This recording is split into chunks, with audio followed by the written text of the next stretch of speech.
Jeg flyttet inn nytt fjøs våren 2021 fra gammelt båsfjøs slutten av 70-tallet til løsdriftsfjøs med ny VMS 310 med repro.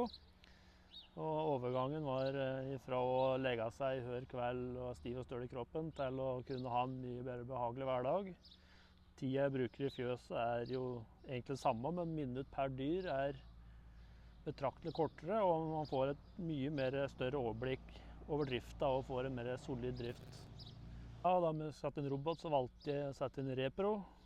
Og det gjorde jeg fordi at jeg så litt på systemet og hørte meg litt rundt og så at det virket som et fint system. Og jeg angrer ikke et sekund for jeg tok det valget.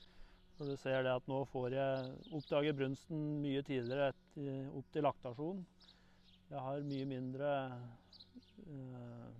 insemineringer. Jeg oppdager dem som har stille brunst mye tidligere. Den som har syster oppdager jeg får gjort noe med. Og det blir mindre omløp.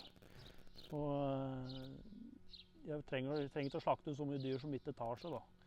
Jeg får det i kalven til riktig tid, og det gir nok en gang økonomi. Bedre økonomi. Det jeg liker kanskje aller best med roboten er påsettet og fôrkrybbe og bakrybbe.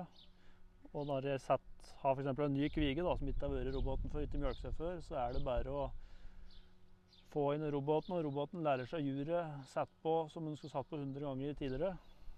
Og jeg kan styre forkrybba og bakrybba inn, så jeg får låst fast kviga litt mer, og den står mye roligere. Og jeg har per dags dato ikke måttet bytte eneste kvige, eller satt fast eneste kvige på grunn av hun ikke vil så rolig.